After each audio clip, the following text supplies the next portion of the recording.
Hello ladies and gentlemen, this is the Morning Garden, and I want to tell you something. I've got a video coming up. I want to show it to you. I have worms crawling all through the grass now. Just by simply using chop and drop, my soil is now loaded with worms. Not just below the surface, but there's so many now, they start to come up on the surface and crawl around, and along with other insects. So folks, I'm telling you, chop and drop. Chop and drop.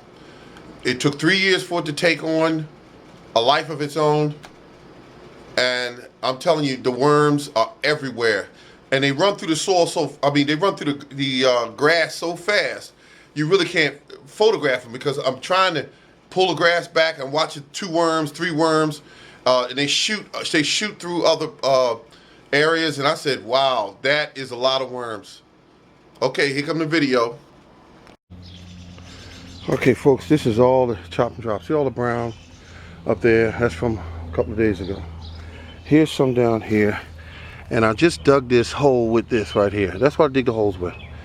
And it's interesting. Look at all the worms I find when I do this. That's 1. That's 2. That's 3. That's 4. In one little spot, I found 4 worms that were noticeably seen. And look what I do. I just lift the weeds away. Look at that. These are the weeds. I'm just lifting them away. There's some more worms. Lots of worms crawling all over the place. Now, what's causing this, look at that. Little tiny ones. And look how it crumbles. Look how it crumbles, folks. Look. This is not clay anymore. But this was clay soil when I started out. And look at all the worms trying to crawl away and do their thing. Wood, folks, I am telling you, it's like cottage cheese. And I didn't have to pull no weeds to do it. All I had to do is lift the weeds away. See how I'm lifting them away? Using this here. See how the weeds come up? Once you loosen the soil, the weeds pop right out. So, that being said, this works. So all that gray mass, that is chop and drop. Chop and drop. Weeds. Weeds, folks. Grass clippings. Here's something I planted here. That's 2 seeds, which is summer squash. They'll be up in no time. Compost. Organic fertilizer. From the top down. Not from the bottom up, but from the top down. Look at these cherries. All up underneath here in this tree. And I didn't know that these cherries got that dark red. Let me go up under here. Here's a grapevine that's well over 10 feet tall. And remember what I told you, I'm growing these for cuttings. Got it growing into the cherry tree. And over here, you got the grapes going crazy.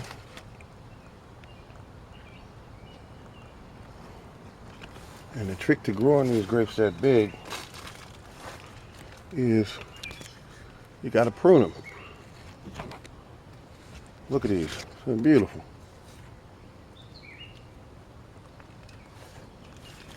Now see this long vine here? All I got to do to that vine is pop it off and let the energy focus on the grapes.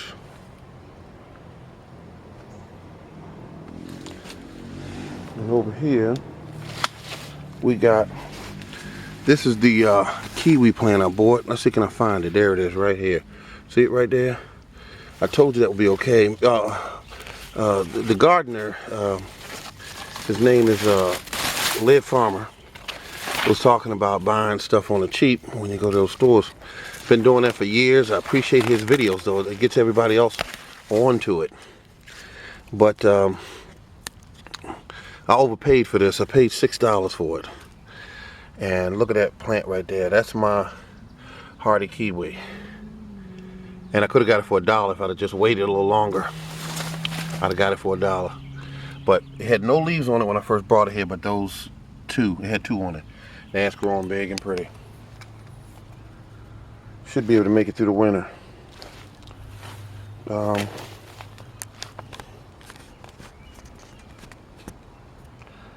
Look at these plants, folks. Seedless grapes. Kiwi over there in the corner, growing up on the ladder. Well, folks, this year that's all I got. Small apples, total of 3.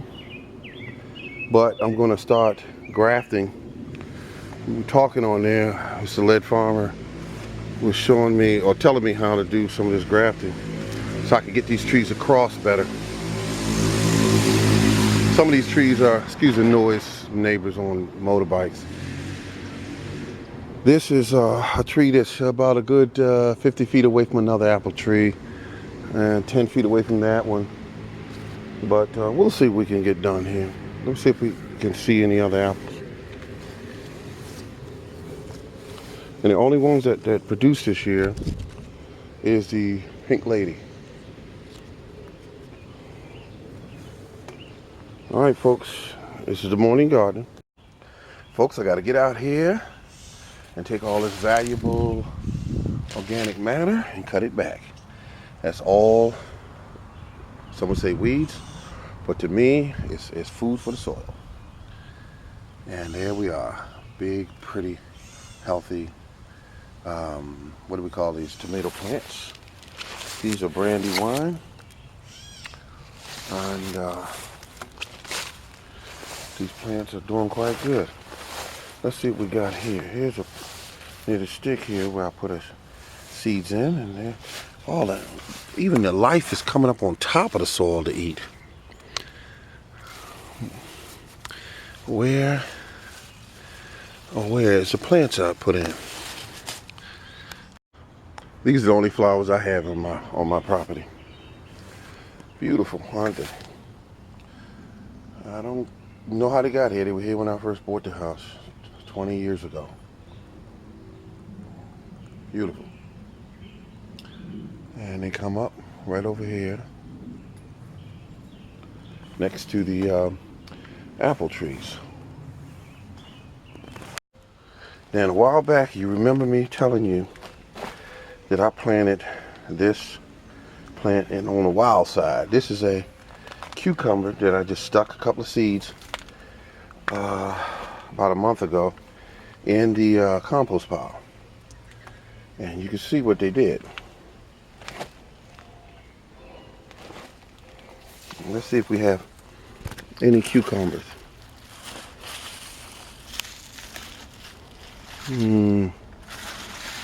I don't see any right now, but I got an awful lot of flowers.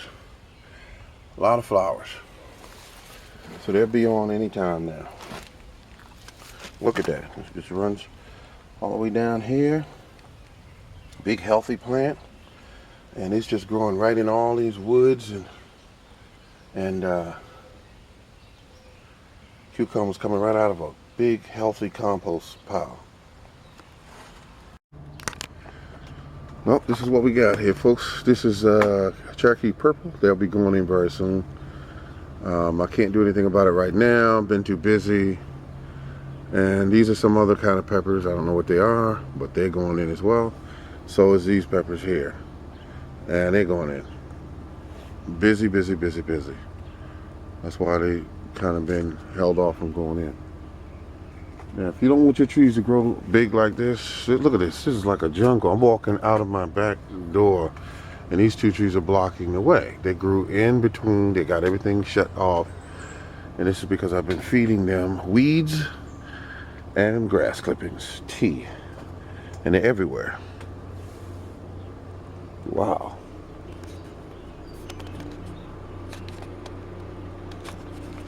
Blackberries are getting ready to do their thing.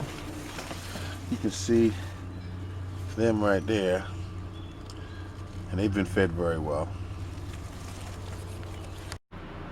Corn and beans. Corn and beans. More corn, more corn. This was all grown together, and it just sort of did well in this area.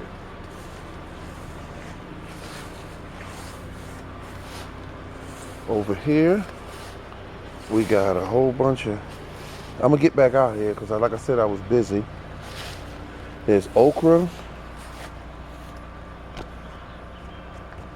There's okra. Small plants right now as it stands. They're small. And this is corn, and it's still small.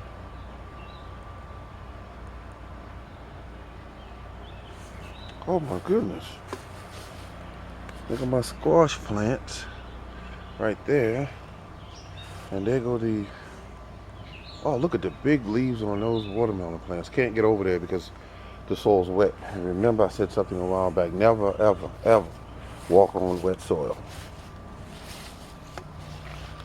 Tomato plant. And that's it. Can't get around in this yard too much. Now look at this healthy tomato plant. I mean, I put it down there about a good 8-9 inches in the soil, and it's standing up. Over here, there's a smaller one.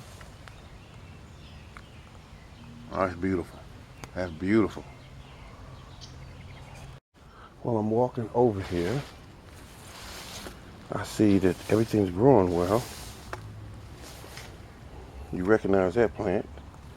That's a watermelon. That's another watermelon. Nice and healthy. I'm gonna feed him again in another week. Look at this right here. Look at the size of those leaves. That tells you that the plant is healthy when you got nice big leaves.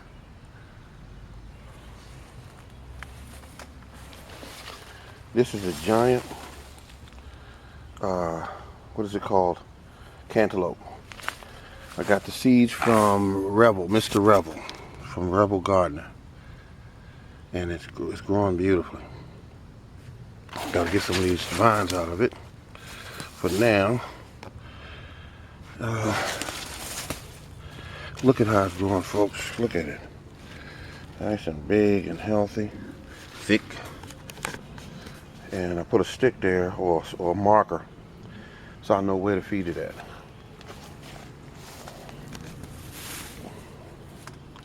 Then over here, I have some more vines growing into one here. I'll get that all untangled. That's the watermelon there. And I'll get all this beautiful plant food ripped out of there in a few more days.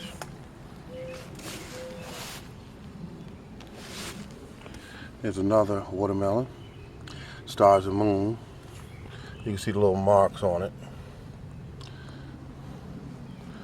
That's by itself there. That's a yellow summer squash.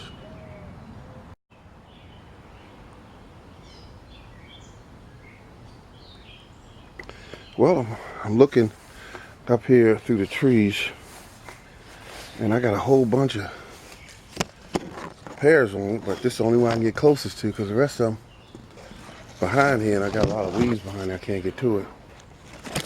But that's a pear, and the tree here is doing quite well. I can't see nothing else. The sun is all in the way. Man, these trees are big.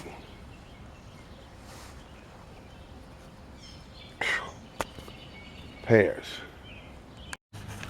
Look at this, folks. This is clay soil. Used to be anyway. It is loose and pliable. Look at that. Look at that. Look at the worms in it. Put one worm there. One worm there. One worm here. Over here, got 2 worms. And think about it, folks. All I'm using in the ground is a what they call that thing. I'm using a manure fork and that little skinny little spade right there, and that's what I'm using. I don't like digging in my soil, so I do as little digging as possible. All kind of animals and everything living in the soil, especially the worms. I could go fishing right now with what I have here. Right there, I could go fishing. But these are for the garden, so we put those back up there and let them go where they gotta go. But this soil is so loose now since I started using the chop and drop. Then I got the watermelon put in. Sun's really starting to come up now. This hole right here is for the giant cantaloupe. It's the only seed I have. Let's see if it'll make it.